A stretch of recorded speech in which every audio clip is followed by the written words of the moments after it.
So, ayun na nga, Mare. Ang nangyari, meron nga siyang apps. Yung apps nga, talagang makikita mo talagang may pera. Oo. Di may inganyo ako, magpahiram muna ng pera kasi may parating nga sa aking foreign account transfer money. Di, successful na daw yung yung transfer. Tapos, mag-antay lang daw ako ng 3 days. Nandoon talaga, detalyado. Tapos ayun na ito, sabi niya, ako na ito nagmagandang loob sa kanya. O sige, ganito ganyan. Pahiramin na muna kita ng pera. Lahat ng bills niya, hindi ko na muna sensing. Kasi may papasok sa account ko na 129,000. Yung kambing, 5,000. Yung mga lakad-lakad niya, 5,000, 5,000. Rent a car, 5,000, another. Pagdating namin sa hospital, inoxygenan siya. Oxygen, tapos ano siya ng pampakalma. Kasi yung doktor, na-sense na parang panic attack. Tapos yung, agad, yung parang nilalagay dito, yung parang CBC ata yan. Complete, yung sa heart. Nilagyan siya ng ECG. Tapos nirequestan na siya ng for laboratory. Ayaw niya magpa-laboratory. Yung ID na dala-dala niya is fake ID na PhilHealth lang. Wala siyang passport. Doon ako nagtaka. Sabi ko, putang ina, galing ibang bansa, walang passport? Naloka ako. Tapos, 5 minutes lang, tumayo na agad siya doon sa emergency room. Okay na ako. Halika na, punta na tayo sa airport.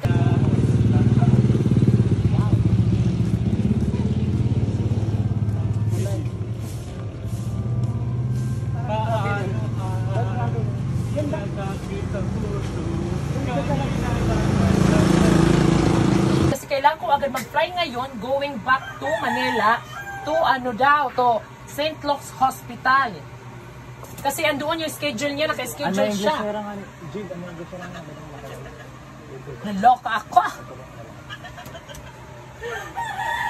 Tapos Mare, pagdating namin sa airport, nakiusap pa ako, 4 AM. Alas 4 ng madaling araw, nangatok ako sa airport, kami ang nauna. Pagdating doon, sabi ko, ay, sir, kung pwede, sir, guard, pasukin nyo kami kasi may guest kami dito na kailangan agad niya maka-fly early as possible going to Manila kasi may schedule siyang check-up sa St. Luke's Hospital. Pagdating doon, Mare, nawawala ang mga euro niya. Sabi ko, ha? Wala ako doong nakitang euro nung mga nag-iimpake ka. Ganyan-ganyan. Nawawala. Basta ko na nawawala. Siyempre, asang-asa ako na may papasok na pera niya doon sa Toyota. May papasok sa pera niya dito sa account ko. Ako na naman ang paluwal. Bakit? Magkano yung kailangan mo doon? Kahit para nga lang okay na yung heart mo. Yeah. Kaya ba ng 50,000? Sige, Kramer, dali. Bilisan nyo kasi 7 AM, magpa-fly na siya. Makiusap ako change passenger sa Philippine Airlines. Ayun na, ang bilis talaga ng mga pangyayari. Withdraw agad si Kramer ng 50,000. Pagka-withdraw ni Kramer ng 50,000, binigay ko kaagad sa kanya. Pakunyari pa siya na parang wala siyang pakialam sa pera. Sabi ko, ipasok mo nga yan dyan sa wallet mo kasi baka mawala yan. Papunta ka pa naman ngayon sa Maynila. Fly ka. Nakiusap ako sa Philippine Airlines. Nagawa ng paraan. Naka-fly ang bakla. 7,000 ang ticket. Akin din. Paano mo nalaman nag-sync in? Paano nag-sync in sa'yo na? Hindi pa nawala doon yung hypnotic, Mare. Sa airport, hindi pa nawala. Dala-dala pa niya yung 2 camera ko, yung isang drone ni Kramer. Kasi nga daw, napanood niya sa vlog na kailangan ko ng iPhone 15 Pro Max. Kailangan na namin mag-upgrade. Inaral niya ako. Pati yung Fortuner na naisuli namin, inaral niya din. Kasi pagdating namin sa Toyota, dumiretso siya doon sa Fortuner. Kasi alam niya na yung kwento ng buhay ko. Salamat. Thank you. Can I bring you home? Para may nagagawa ng kape. Ayun ang mga nangyari. Dala niya yung camera, 2 camera, isang drone, kasi kesyo nga ba, palitan daw niya. Nag-order na ako. What's your favorite color? Sabi ko, black. Sabi niya, nag-order na ako. Parating ha, huwag kang magulat.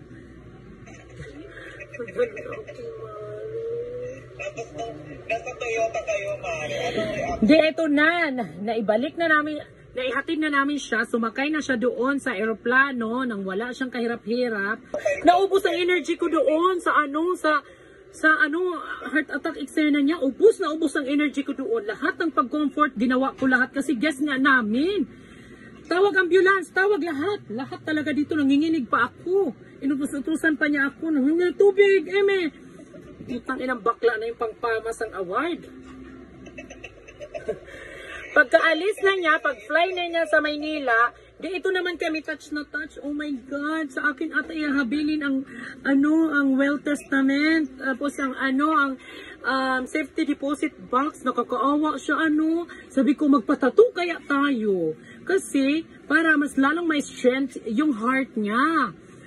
Para pag nakita niya yun, parang mabigyan pa siya ng dahilan para mas lalo siyang mag-fight sa sakit niya. Kasi ready na siya for heart transplant. Sabi ko nga sa kanya, pagdating mo doon talaga agad sa Europe, magpa-heart transplant ka ha. Gawin mo lahat para makasurvive ka. Lahat ng energy ko, nabuhos ko talaga sa kanya. Pumunta kami sa tattoo artist, nagpatato ang mga demonyo.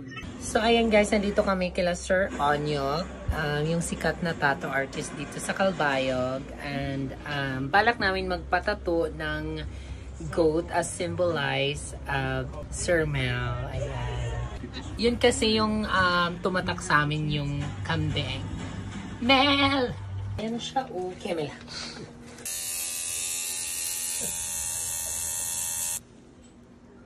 Wow! Hala, ang ganda. Ang galing mo. Hala! Bongga kaayo. Happy yarn? Me! La la, ang ganda.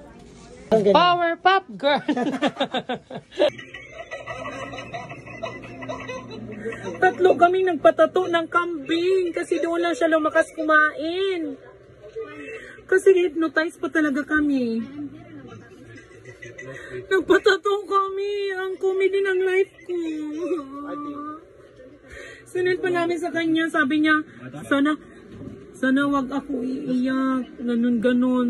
Nagpatato kami, Mari. Na-hypnotize kami doon tatlo. Si Jade, si Kramer, ako. Ngayon, it's a goat karma. Loka talaga ako. 85. Kanyo. Ilang days sa nag-stay? Nung isang araw lang siya umalis. 5 days siya dito, 2 days. Yung hotel hindi niya lahat bayad, yung room hindi niya lahat bayad. Ano ba na-realize na scam test? Doon na kami sa Toyota, pumunta kami ng Toyota. Pagdating doon sa Toyota, syempre VIP.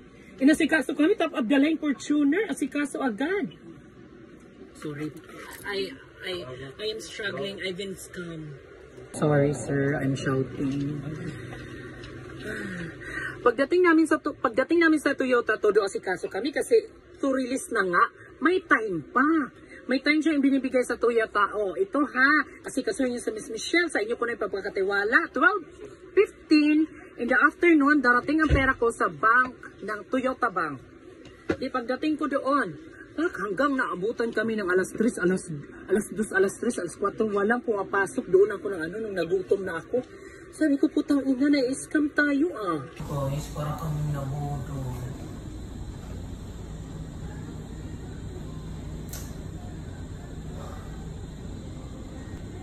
Ano? Kung tututalin lahat, pati mga paninda, mga pagkain, lahat doon. Hiram na siya ng hiram sa akin. Bayaran mo muna ako, shit. Kasi nagangako siya na magsisend sa akin ng pera, hindi naman niya tinutuloy i-send. Tapos ito ngayon sa bangko, hindi naman dito nare-reflect sa Metro Bank. Oh my God. Tapos yung pamasahe niya pa Maynila, nanghiram siya 50. Kaya ba 50? Hello. Kasi magpapasent looks. Oh my God.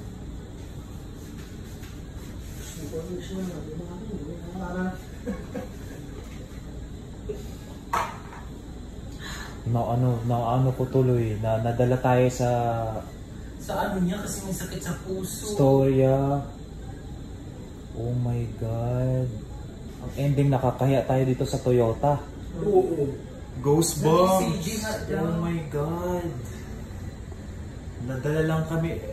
Ang bilis kasi ng nangyayari guys sa The Island nung dumating siya. Parang ang bilis ng flow. Like, hala ko, grabe. Parang hindi siya totoong teacher sa Euro. Bakit lahat ng ano niya, hindi niya pinapakita? Nakita niyo yung ID niya? Wala. Passport. Oh my God. Wala talaga ang passport niya. Lord. Ano ka, G? Shit, bakit kami napili? Yung wallet lang yung... Tapos kung may mapera siya, yung phone niya, napansin ko hindi naman. Pambulag niya lagi yung euro niya. Papapalit. So ako naman ito, sinasabi ko na huwag kang papalit, eh, mababa dito ang palitan. Nadala tayo sa sa story, emotion. Feeling ko ako talaga magkakasakit sa puso na yun. Kalma lang muna, madam. Hindi pa naman confirmed. Oo. Ano So naman- ilang days pa sa tingin mo, ma'am, na ano? Dito kasi sa transaction history niya nakalagay 2 to 3 days. Tapos within 12:15 p.m. dapat andito na yung payment sa akin. Yan din yung sinend niya sa akin. Nung sinasabi niya na magsisend siya ng pera. Feeling ko may app siya na ginagamit. Oo. Nakalagay dyan. Ito, Thursday, 12:15 p.m. Toyota Cobalt Summer receives your Philippine money. Feeling ko din may ano siya, may app na ginagamit para makaganyan-ganyan. Or editor online. Relax lang muna, madam. Hindi pa naman... Utang ina 75,000 kasi dalawang camera, isang draw. Kung yung laptop pa, Bakit pati laptop hinihingi? hindi naman. Yung laptop na saan? Binigay mo ba yung camera bag? Hindi naman, di ba? Hindi. Andun yung laptop siguro sa camera mo. Marami ba siyang bitbit kanina pag alis? Bag niya lang. Wala tayong mga tulog. Sinadya niya kung kailan mga tulog tayo. Siyempre tayo, mabilis tayo dun mabudol. Ginising niya kayo? Oo. Pag-gising niya, ano man? Yun na, start na hysterical. Kanina pati ambulance, nabudol niya. Sa rent-a-car, baka nang binayaran doon. Ikaw din nagbayad ng car? 5,000 kami. Ba't ka yung nagbayad? Parang pumunta lang siya dito for free. Kasi nga, na magsisend daw siya sa akin, anong kagaya niya ang screenshot. Nag-send? Oo, meron. May, ano to? Modus to? Sindikato. Ito yung transaction na pang-scam sa Toyota. Nakadalawang transaction siya kasi hindi daw kaya na isend agad yung 2.6 million sa account ng Toyota. Ikaw nabudol tayo 4-5. Storage fee ka ngayon yan.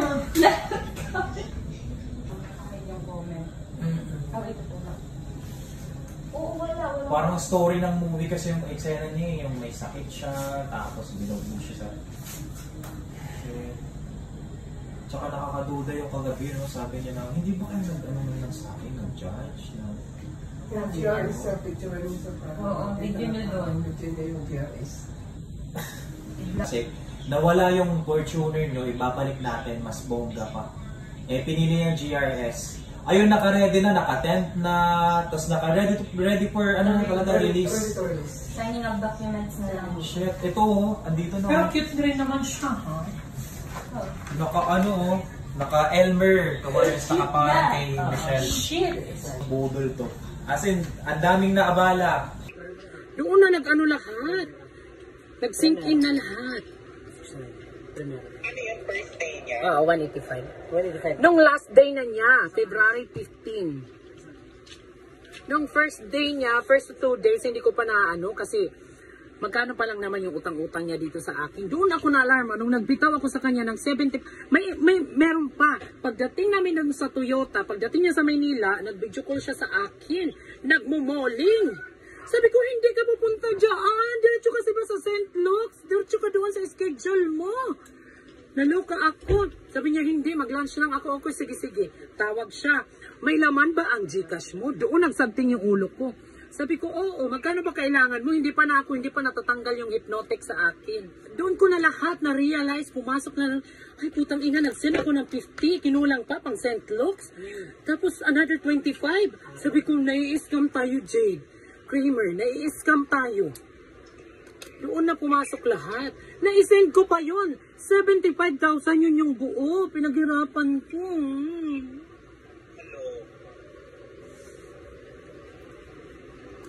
Tapos yun na. Sabi ko, inalikak ako na yung Toyota. Sabi ko dun sa Toyota, may papasok ba talagang pera sa ano nyo? Yun na, nag-connect na kami. Kasi pag foreign bank to PH Bank, magsisend yan agad ng email na may papasok na pera, wala daw talaga. Tapos, hindi mo na nakokontak si Bayon. Tawag ng tawag kanina nung in-upload ko, give us a time. Achuchuchu, you deserve what you, keme-keme. Ay, pinamblock ko na siya kaagad. Diyos ko, professional scammer. Ito guys, GRS, ready for release, Tapos, ang kuha ko ng ano niya, yung pinaka-top of the line pa naman. May conduction speaker ka. Grabe. Naka-ready, as in ready na talaga. Ready to release. Siguro kung nailabas namin ni Michelle, mas... Bilisan mo punta tayong video. Oo.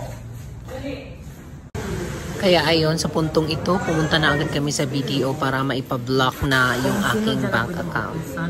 Taos pusong pasasalamat ko sa BDO Calbayog sa agarang aksyon. Maraming salamat po.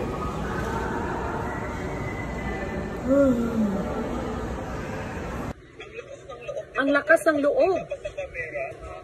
Oo, ang lakas talaga ng loob niya. Ang dami nagko-comment doon sa first video, second video ko na ano daw talaga siya, wanted scammer sa Cebu. Kaya pala, ayaw niya mag-connecting flight. May Cebu Pacific na option. Ayaw niya mag-connecting flight from Calbayog to Cebu, and from Cebu to Manila. Kaya makaka-captured siya. Tapos nung nasa airport siya, nag-mask na siya kasi may nag-rubing na police.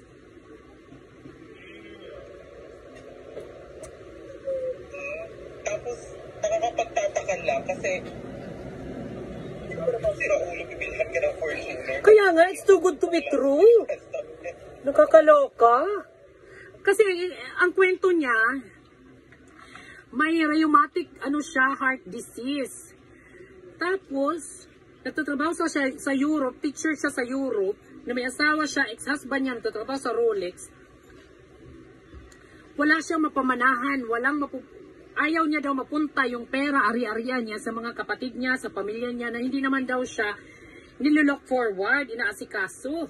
So, ako ang nakitaan daw niya na, oh my God, wala, hindi po pwedeng mapunta sa iba yung aking pinaghirapan, ayoko. Kaya kailangan ko agad bumalik sa sa Europe para mailagay kita sa last will testament ko. Kailangan yung safety deposit box maging safe sa'yo.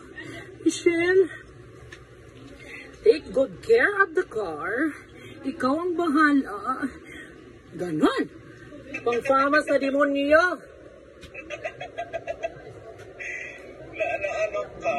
Na-hypnotic ako, me. Oo, na-hypnotize talaga ako. Sabi ko nung pagkapanood ko ng video, sabi ko parang may something na parang may mali sa reaction ni Michelle na parang sabi ko parang hindi naman ganun si babaeng parang kapag syempre, di ba maliit nga lang na bagay, maiyak-iyak ka na nga. Kaya feeling ko parang hindi siya. Yun pala yung pang last day ka na.